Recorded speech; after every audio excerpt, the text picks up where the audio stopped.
మన ప్రభు అయిన యేసుక్రీస్తు పరిశుద్ధ నామములో మీ అందరికీ శుభములు తెలియచేస్తున్నా. మీరందరూ క్షేమంగా ఉన్నారని ఆశిస్తూ ఉన్నాను. ఈరోజు బలపరిచే వాక్యము కీర్తనలు 56:8. నా సంచారములను నీవు లెక్కించి ఉన్నావు, నా కన్నీళ్లు నీ బుడ్డిలో ఉంచబడి ఉన్నవి. కీర్తనాకారుడు ఎలాంటి పరిస్థితులు గుండా వెళ్ళాడో, అతని కన్నీళ్ళు గల కారణాలను ఈరోజున జ్ఞాపకం చేసుకుంటూ ఉన్నాం. దేవా, నన్ను కరుణింపుము, మనుషులు నన్ను మృంగవల్లని ఉన్నారు. దినమెల్లా వారు పోరాడుచు నన్ను బాధించున్నారు. అనేకులు గర్వించి నాతో పోరాడుచున్నారు. దినమెల్లా నా కొరకు పొంచి ఉన్నవారు నన్ను మృంగవల్లని ఉన్నారు. నాకు భయము సంభవించు దినమున నిన్ను ఆశ్రయించుచున్నాను. దేవుని బట్టి నేను ఆయన వాక్యమును కీర్తించెదను. దేవుని యందు నమ్మిక ఉంచి ఉన్నాను, నేను భయపడను. శరీరధారులను నేమి చేయగలరు? దినమెల్లా వారు నా మాటలు అపార్థము చేయుదురు. నాకు హాని చేయవలన తలంపులే వారికి నిత్యము పుట్టుచున్నవి. వారు గుంపు కూడి పొంచి ఉందరు. నా ప్రాణం తీయగోరుచు వారు నా అడుగుజాడలు కనిపెట్టుదురు. తాము చేయు దోషక్రియల చేత వారు తప్పించుకుందురా. దేవా, కోపము చేత జనములను అనగొట్టుము. నా సంచారమును లెక్కించి ఉన్నావు, నా కన్నీళ్లు నీ బుడ్డిలో ఉంచబడి ఉన్నవి. అవి నీ కవిల్లో కనబడును కదా. నిజంగా భక్తుని యొక్క ఆవేదన, దుఃఖాన్ని మనము జ్ఞాపకం చేసుకుంటూ ఉన్నాం. మనం ఎప్పుడు ఏడవలేదా? మనం ఎప్పుడు కన్నీళ్ళు కార్చలేదా? మన శ్రమలు, మన కష్టాలు, మన దారిద్ర్యము, మన వ్యాధి బాధలు, మన ఆర్థిక ఇబ్బందులు, మన ఇంట్లో ఉన్న పరిస్థితులు అనేకసార్లు తీవ్రమైన నిరాశ నిస్పృహలకు గురి చేయలేదా? అలాంటి సమయాల్లో మనము కన్నీళ్ళు కార్చలేదా? జీవిత సమస్యలు మనము మోయలేనంత భారముగా మనకు అనిపించినప్పుడు, మన చుట్టూ కారు చీకట్లో మోహరించటము మనకు కనిపించినప్పుడు, నా అన్నవారు ఎవరు మన దరిదాపుల్లో లేకపోవటం మనం గమనించినప్పుడు, ఒకప్పుడు మన వారు అనుకున్న వారు ఇప్పుడు మనకు వీపు మళ్లించి అపహాస్యం చేస్తూ మనల్ని దాటి వెళ్తున్నప్పుడు మన గుండెలు బద్దలైపోతాయి. మన నోళ్ళలో నుండి ఏడుపు పెలుబుకి వస్తుంది. మన కళ్ళల్లో నుండి కన్నీళ్లు కట్టలు తెచ్చుకొని ప్రవహిస్తాయి. అలాంటి సమయాల్లో మనం అనుభవించే హృదయ వేదన మనకు తప్ప ఈ లోకంలో వేరెవరికీ అర్థం కాదు. కొన్నిసార్లు మనల్ని చూచి కానీ, మన పరిస్థితిని చూచి కానీ జాలిపడి ఆదరించి ఓదార్చేవారు మన చుట్టూ ఎవరూ లేనట్టుగా మనకు అనిపిస్తుంది. అలాంటి సమయాల్లో దేవుడు కూడా మౌనంగా ఉన్నట్లుగా మనకు తోస్తుంది.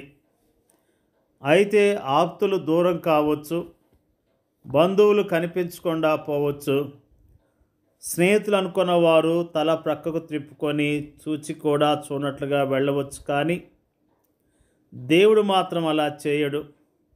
ఆయన నీ పరిస్థితి అంతా చూస్తున్నాడు, నీ కష్టానంతా పరిశీలిస్తున్నాడు, నీ కన్నీళ్లను తన బుడ్డిలో నింపుకుంటున్నాడు. తగిన సమయంలో నీకు సహాయం చేసేందుకు సిద్ధముగా ఉన్నాడు. ఆయన తన బిడ్డల కన్నీటిని తన బుడ్డిలో నింపుకుంటున్నాడు. పాత నిబంధన పరిశుద్ధుల విషయంలో ఆయన అలానే చేశాడు. దేవుని ప్రజల వైఫల్యాల విషయమై తన తలను జలమయముగా చేసుకొని రోధించిన ఇర్మియా కన్నీళ్ల విషయంలో ఆయన అలానే చేశాడు.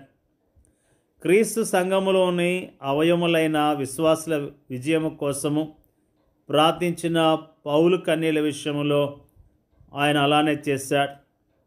అన్నిటికీ మించి అనేక సందర్భాల్లో నిర్భాగ్యులైన మానవులను చూచి నిట్టూర్పులు విడుస్తూ ఆత్మలో మూలుగుతూ కన్నీళ్లు విడిచిన తన ప్రియకుమారుని కన్నీళ్ళ విషయంలో కూడా ఆయన అలానే చేశాడు. అవును, దేవుని ప్రియకుమారుడైన క్రీస్తు లాజరు సమాధి యొద్ద మాత్రమే కాక తాను శరీరధారి ఉన్న దినముల్లో మహారోదనముతోనూ కన్నీళ్లతోనూ ప్రార్థనలు యాచనలు సమర్పించాడు. మన పాప భారం అంతటినీ భరిస్తూ తాను కలువరి శిలువపై అనుభవించనయ్యున్న తీవ్రమైన శ్రమానుభవాలను తలంచుకొని స్వేద బిందువులు రక్త బిందువులుగా మారినంతగా ఆయన గెత్సెమనే వనములో రోదించాడు. కన్నీళ్ళు కన్నీళ్ళు కన్నీళ్ళు. ఈ లోకములో ఉన్నదంతా కన్నీళ్ళే. కొందరివి కనిపించే కన్నీళ్లు కాగా మరికొందరివి కనిపించని కన్నీళ్ళు. అయితే దేవుడు ప్రతి ఒక్కరి కన్నీళ్లు చూస్తూనే ఉన్నాడు. వాటన్నిటినీ తన బుడ్డిలో పట్టుకొని నిల్వ చేస్తున్నాడు. వాటిని గురించి తన గ్రంథములో రాసుకుంటున్నాడు. కానీ దేవుడు వాటిని ఎందుకు అనుమతిస్తున్నట్లు, తన పట్ల భయభక్తులు కలిగిన వారిని సహా ఆయన ఎందుకు తీవ్రమైన శ్రమల కొలిమి ద్వారా నడిపిస్తున్నట్టు, ఈ లోకములో ఎలాంటి శ్రమలు కానీ కష్టాలు కానీ లేని నెమ్మదైన జీవితాన్ని జీవించాలని మనం కోరుకుంటున్నాం.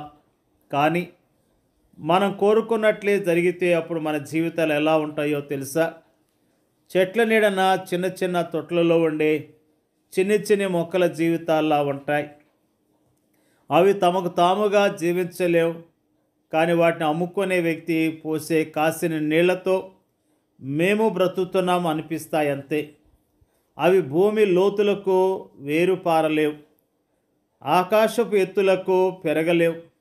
స్థిరమైన కాండముతోనూ బలమైన కొమ్మలతోనూ సువిశాలముగా వ్యాపించలేవు. అవి తీవ్రమైన ఎండ, గాలి, వర్షం లాంటి మారే వాతావరణ పరిస్థితులకు ఏమాత్రమో తట్టుకోలేవు. ఇదెంత దౌర్భాగ్యమైన స్థితి! దేవుడు తన ప్రజలకు కష్టాలను అనుమతించటములో మరో కారణము కూడా ఉంది.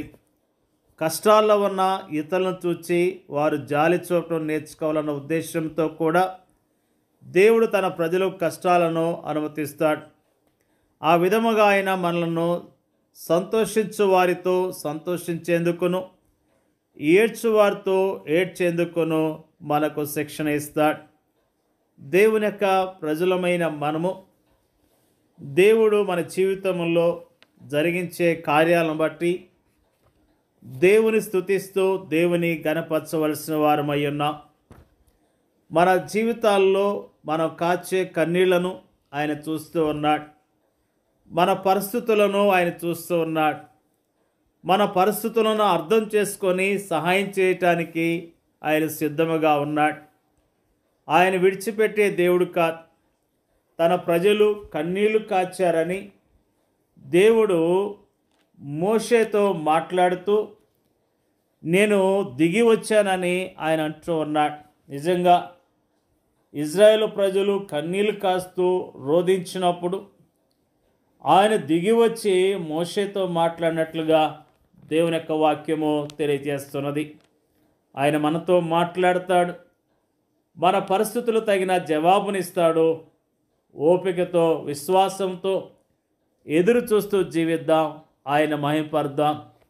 దేవుడి యొక్క వాక్యాన్ని దీవించును గాక. పరిశుద్ధులైన తండ్రి, స్తోత్రాలు తెలియజేస్తూ ఉన్నా. భక్తుని యొక్క ఆవేదన, కన్నీళ్ళు వాటన్నిటినీ జ్ఞాపకం చేసిన విధానం బట్టి స్తోత్రాలు తెలియజేస్తూ ఉన్నా. మా జీవితాల్లో కన్నీళ్ల గుండా వెళ్తున్నప్పుడు ధైర్యముగా ఉండటానికి, విశ్వాసంతో నీ కొరకు జీవించడానికి సహాయం చేయండి అయ్యా. నీకు వందనాలు అయ్యా. దుఃఖముతో, ఆయాసంతో ఎంతో కుమిలిపోతున్న బిడ్డలను మీరు జ్ఞాపకం చేసుకోండి.